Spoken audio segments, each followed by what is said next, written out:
Yo, so I haven't posted much in a while. You might be wondering where I've been or what I've been up to. Have I been working on any big video projects? Have I moved on from Splatoon? Well, no and no. I'm still playing, and if anything, I'm playing more than I have in a long time. I have been playing differently though. See, a lot of the gameplay on my channel historically has been with some rather unusual weapons, you could say, at least for competitive play. Within the past year, I've been invested in Decapitator and Slosher, which are pretty mainstream, but before that I was quite out there, frequently using weapons like Bloblobber and Reflux.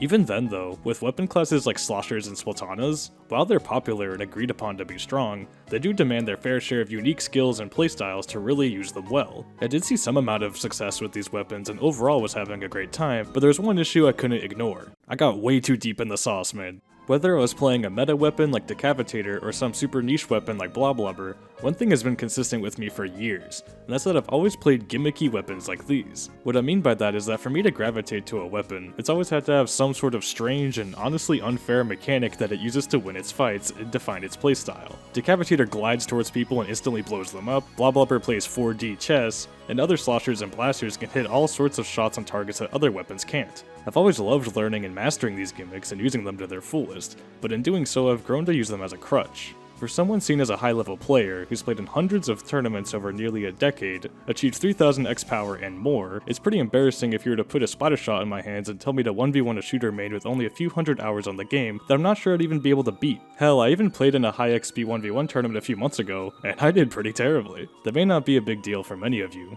After all, I have come quite far as it is, but for me, I dream of fully pushing myself into the top level of Splatoon. I'm proud of how far I've come, but I'm not satisfied. I don't just want to be a good player at certain weapons, I want to be a good player in general, regardless of what weapon is in my hands or who I'm playing with. To push myself closer to that goal, at the start of this summer, I made myself a promise. To keep improving, I need to leave my comfort zone and polish up the skills that I've neglected for so long. I need to go back to the basics and play the weapons I'm most allergic to. I need to play shooters. More specifically, I need to play anything that shoots standard bullets. Shooters are obviously the most straightforward and preferred here, but dualies and splatlings are also fair game. They have their own defining mechanics of course, but ultimately to play them well, you have to out-aim, out-move, and out-position the enemy. They don't have any giant hitboxes that let me get lazy with my crosshair, no strange bullet physics that encourage me to position in highly otherwise unorthodox ways or anything else like that. My aim has to get on target and stay on target with good tracking, because I can't get any one-shot kills on enemies, so I'm far more likely to get into drawn-out engagements where having fast and unpredictable movement is imperative. These are mechanics that I have to a decent level, but nothing I'd consider close to top level. But with no other way to avoid them now, I'd have no choice but to hone them, and hopefully make a breakthrough.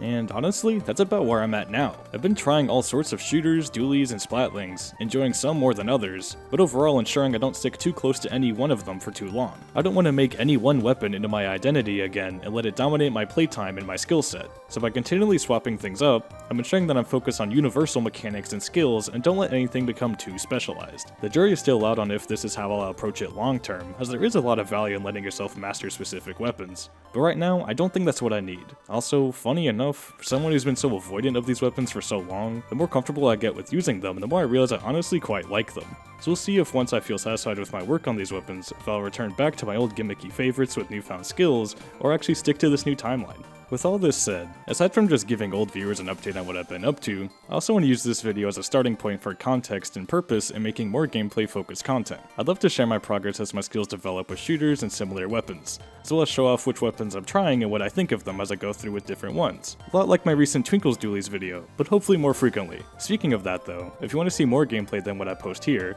I'm trying to get back into streaming over on my Twitch as well as my second VODs channel here on YouTube. Both links down below. Either way, I hope you join me on my journey to keep working on being the best player I can be. I've been Pico, and as always, thanks for watching and have a good one.